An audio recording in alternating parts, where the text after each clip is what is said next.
রহস্যজনকভাবে নিখোঁজ এক গৃহবধূ। এই ঘটনায় তীব্র চাঞ্চল্য মালদার ইংরেজবাজার থানার সর্বমঙ্গলা পল্লী এলাকায়। জানা গিয়েছে, নিখোঁজ ওই গৃহবধূর নাম তনুশ্রী ঝা। গত 14 ফেব্রুয়ারি সুকান্তপল্লী এলাকায় মায়ের বাড়ি যাবে বলে বাড়ি থেকে বের হয়েছিলেন ওই গৃহবধূ। এরপর থেকে আর কোনো খোঁজ পাওয়া যায়নি তার, ফলে দুশ্চিন্তায় পড়েছে পরিবারের সদস্যরা। এই ঘটনায় পরিবারের তরফে নিখোঁজের অভিযোগ দায়ের ইংরেজবাজার থানায়। গোটা ঘটনার তদন্ত শুরু করেছে পুলিশ। তুফানগঞ্জ 2 নম্বর ব্লকের ভানুকুমারী 1 নম্বর গ্রাম পঞ্চায়েতের ছিট বড়লাউকুঠি এলাকায় বাসিন্দাদের দীর্ঘদিনের দাবি সংকোষ নদীর ওপর বোল্ডার বাঁধ নির্মাণের। এই এলাকার স্থানীয় বাসিন্দারা বহুবার গ্রাম পঞ্চায়েত অফিস থেকে শুরু করে সেচ দপ্তর, বিডিও অফিস, এমনকি জেলা শাসকের অফিসে লিখিত অভিযোগ জানানোর পরেও হয়নি কোনো সুরাহা। তাই শনিবার বাধ্য হয়ে ভোট বয়কটের ডাক দিলেন এলাকার বাসিন্দারা।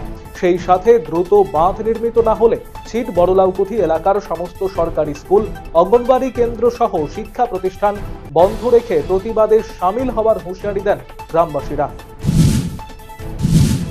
কালিয়াগঞ্জ ব্লকের মালগাঁও এবং ভান্ডার অঞ্চলের বিভিন্ন এলাকায় মোট 5টি নতুন ঢালাই রাস্তা নির্মাণ কাজের সূচনা হলো শনিবার।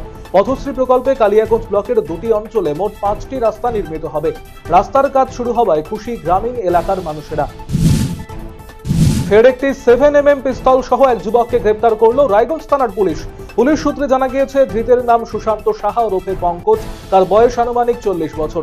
ধৃতের বাড়ি রায়গঞ্জ শহরের কাঞ্চনপল্লী এলাকায়। শুক্রবার গোপন সূত্রে খবর পেয়ে রায়গঞ্জ শহরের বন্দর এলাকার রামসীতা মন্দির সংলগ্ন কুলিক নদীর বাঁধ থেকে ওই যুবককে গ্রেপ্তার করে পুলিশ। পেশায় সে একজন টোটো চালক। শনিবার ধৃতকে রায়গঞ্জ জেলা আদালতে পেশ করা হয়েছে। ধৃতকে 2 দিনের পুলিশি হেফাজতের নির্দেশ দিয়েছে রায়গঞ্জ জেলা আদালত। কি কারণে বেআইনি আগ্নেয়াস্ত্র তার কাছে এলো তা খতিয়ে দেখছে পুলিশ। কালিয়াগঞ্জের ফতেপুর এলাকায় জেরক্সের দোকানে স্কুল ছাত্রীকে শ্লীলতাহানির ঘটনায় অভিযুক্ত যুবকের দৃষ্টান্তমূলক শাস্তির দাবিতে রায়গঞ্জ বালুরঘাট রাজ্য সড়ক অবরোধ করে বিক্ষোভ দেখালো বিজেপি। খবর পেয়ে এলাকায় পৌঁছয় কালিয়াগঞ্জ থানার বিরাট পুলিশ বাহিনী। বিজেপি নেতৃত্বের অভিযোগ, রাজ্য জুড়ে নারী নির্যাতন বেড়ে চলেছে। অভিযুক্তদের বিরুদ্ধে কঠোর থেকে কঠোরতম শাস্তির ব্যবস্থা করা উচিত। কোচবিহারের মাথাভাঙা 1 নম্বর ব্লকের পচাগড় গ্রাম পঞ্চায়েতের বাবুরটারি এলাকায় রাস্তার ধারে জলাশয় ভরাটের অভিযোগ উঠেছে। যদিও জমির মালিক জানিয়েছেন, পাশের জমিতে মাটি তোলার জন্য গর্ত করা হয়েছিল, ওটা পুকুর বা জলাশয় নয়। বিজেপির দাবি, পুলিশ প্রশাসন এবং এক শ্রেণীর আধিকারিকদের মদতে বিভিন্ন জায়গায় এভাবে পুকুর এবং জলাশয় ভরাট করা হচ্ছে, কিন্তু প্রশাসন কোনো ব্যবস্থা গ্রহণ করছে না।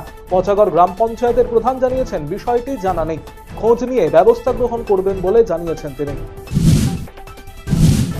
সিংহীর নাম রাখা হয়েছে সীতা। হিন্দু দেবদেবীর নামে পশুর নামকরণ, যা ধর্মীয় ভাবাবেগে আঘাত করেছে।